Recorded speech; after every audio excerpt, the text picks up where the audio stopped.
Welcome back, class. We're going to pick up where we left off talking about World War II and discuss its aftermath.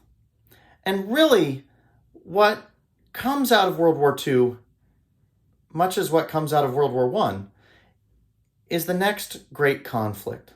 But this conflict will be far longer and involve far more nations than either of the previous wars. The conflict we're talking about is the Cold War. And the Cold War is somewhat what it sounds like. If a hot war is a conflict where two sides are attempting to utterly destroy each other with conventional weapons, a Cold War is where two sides would love to do that, but can't. The Cold War, in essence, is fought between two powers who don't fight directly, but through proxies, through their allies. And it happens this way at first because the United States and Russia, the two powers left standing after World War II, neither of them want another world war. They're tired of fighting. And a little ways in, once the Russians get nuclear weapons themselves, it will continue to be a Cold War because if it does become a hot war, you have what's called mutually assured destruction. No one can win a nuclear war because both sides lose. Both sides are wiped out. And so the first thing to understand about the Cold War is why it happens at all. After all, the United States and Russia had been allies. Well, it's going to occur because neither side really understands the other. It's as if you have two players playing a game of chess, but each has a completely different understanding of the rules. You can imagine the arguments that would develop. So let's talk about some of these arguments. And let's talk about their roots. Where do they come from? Why are the United States and Russia going head to head? Well, it begins really with the Russian Revolution. Back in 1917, when the communists come into power, the United States and Britain give aid to the group called the White Russians, the group that was attempting to defeat the communists. Stalin never forgave us for that. Fast forward to World War II, and remember that Stalin was actually on Hitler's side at the start of the war. And it was only when Hitler backstabbed him that he flipped sides and became our ally. So that gives us a reason to mistrust him. Then move towards the middle of the war. Stalin has been begging the Allies to invade in Western Europe and open a second front. The Russians are dying by the millions on the Eastern Front, and they need someone to take the pressure off. And the United States and Britain, as far as Stalin's concerned, seem to be just kind of dawdling. We slowly decide to invade North Africa, and then eventually we move to Sicily and Italy, but only much later, and then it's still quite some time before the invasion at Normandy. It seems to Stalin like we'd like to see as many Russians die as possible. So he doesn't forget that either. Move forward again to the end of World War II and the Yalta Conference, where the Allies are discussing how the world is going to work after the war. How are we going to divide things up? What countries are going to be brought back into existence? Who's going to control what? And Stalin had promised that the Eastern European territories that the Germans had conquered, that when the Russians came through, that they would allow them their freedom, that they could choose to be a capitalist, democratic, free nation if they like. And of course, Stalin had utterly gone back on his word here. Instead, in many instances, Czechoslovakia, for example, Russian tanks will roll in and force them to be communist. In others, they won't even need to roll the tanks in because they'll never leave. They'll simply set up a puppet government and force those nations to be communist as well. So by the time that World War II is over, you have a situation where Western Germany has been conquered by the rest of the Allies, by France, Britain, the United States. Eastern Germany has been conquered by the Russians. The Russians and the rest of the Allies have agreed that the capital, Berlin, which is in Eastern Germany, will be half free and half set up by the Russians with a little road that will let you get supplies, etc., from the west to western Berlin. Back in Asia, Japan is conquered and controlled by the United States, who will then help them rebuild and write a constitution for them that will be a democratic and free constitution, but will also include a little line that says you can never build a military. And so you have the United States and Russia each rebuilding and controlling different sections of the world to put them back together in their own image. Now, of course, the United States is building factories and helping get Japan and Germany and even the rest of Europe back on their feet, while Russia is actually taking apart Eastern European factories, shipping them back to Russia to re-industrialize Russia. But the two countries have set up their sides of the map and drawn a line in the sand. The American policy that is going to be designed to keep the Russian side of the map from growing larger and larger and eventually overwhelming the American side is called containment. The basic idea is that the Russians have already taken all this territory. To get it back from them would require World War III, which no one wants. But you can stop them from growing, and maybe eventually they'll sort of wither and fall apart on their own, which ultimately is what happens to the Soviet Union. Now, we have to start with the opening moves. We have the US and Russia facing off. Europe is in tatters. Its economy is destroyed, the factories, the cities, all rubble.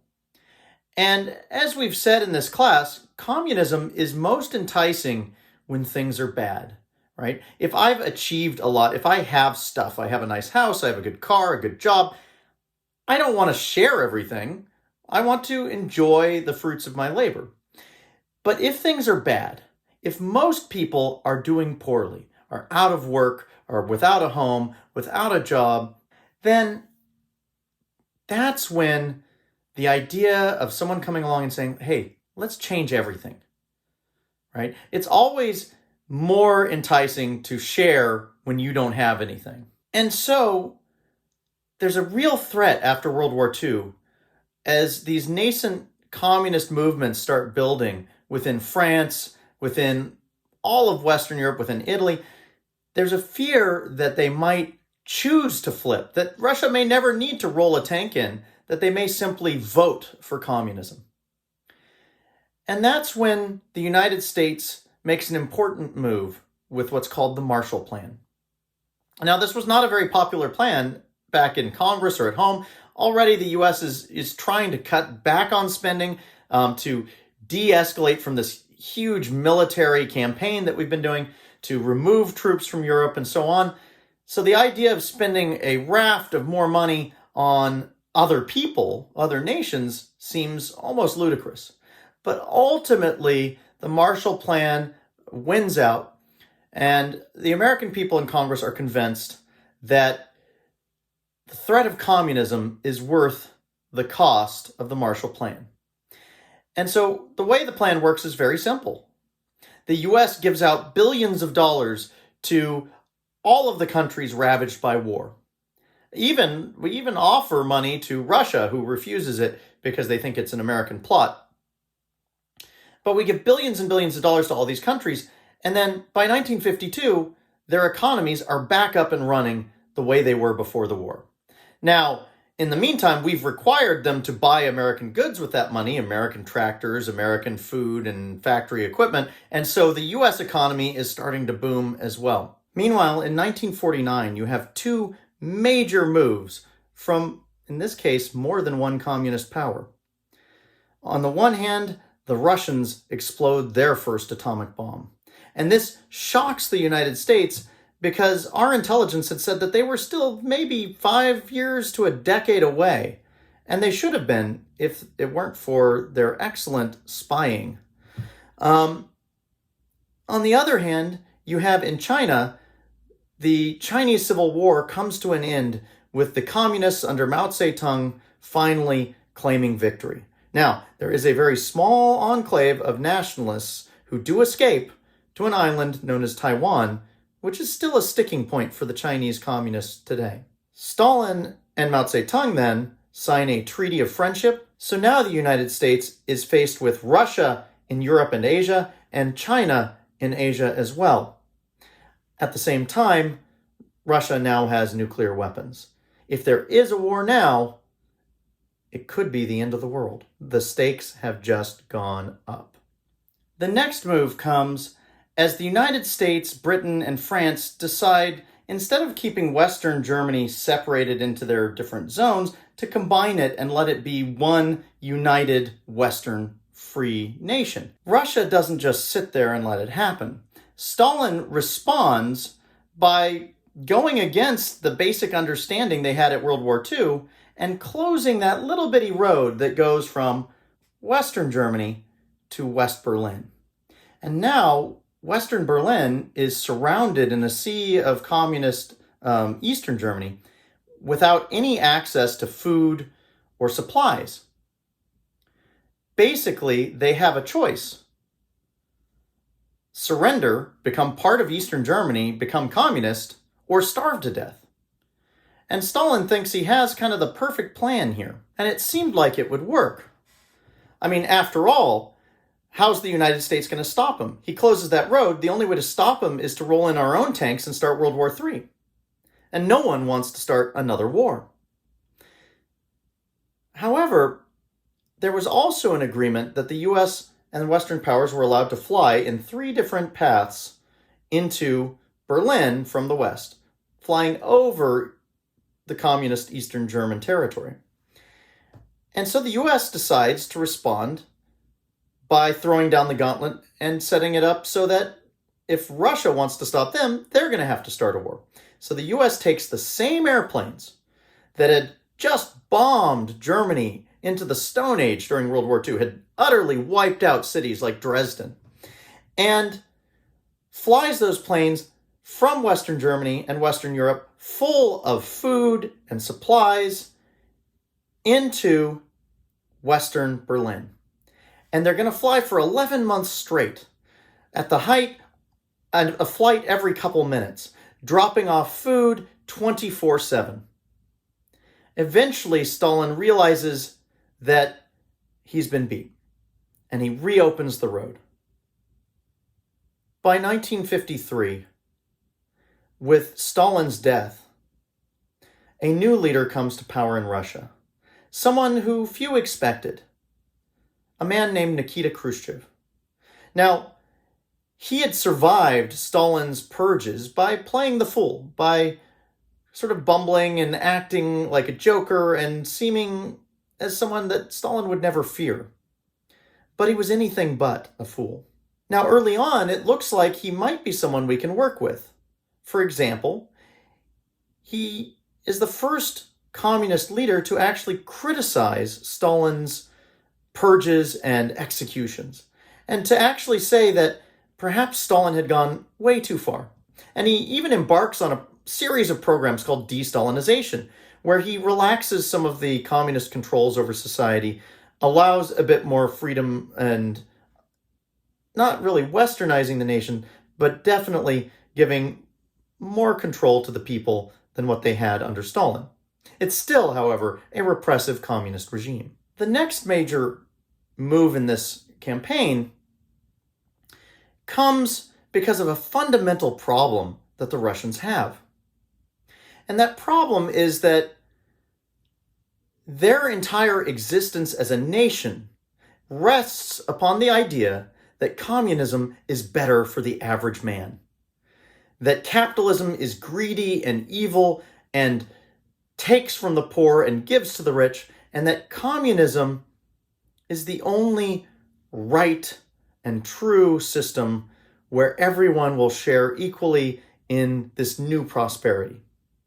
The problem is that with Western and Eastern Germany, you have the German people in both countries, the same exact culture, history, and technology and education, and yet there's only one difference: capitalism and freedom versus communism and oppression. And in the West, you have a booming, burgeoning economy, Western Germany is quickly becoming one of the most powerful nations in Europe, and in the East, poverty and stagnation. And the people of Eastern Germany start to vote with their feet by crossing over into Western Berlin to escape to freedom. Well, the optics of this are terrible for the Russian regime. They have to stop it. And so their new leader, Nikita Khrushchev, who comes into power after Stalin's death in 1953, having learned that the Berlin blockade was a failure, decides to try something different. He builds a wall right down the middle of Berlin. And this wall isn't to surround the Western Germans, although it effectively does that to some extent. It's to keep the Eastern Germans, and in fact all of Eastern Europe, in. The Eastern Bloc and Russia become the world's largest prison. And Winston Churchill, seeing this, says that an iron curtain has descended upon Europe. That on the one hand, you have openness and freedom and democracy, and on the other, sort of this impenetrable mask of the communist governments who control their people and control the news, and it's hard to see really what's going on. But what you do know is that there's no freedom.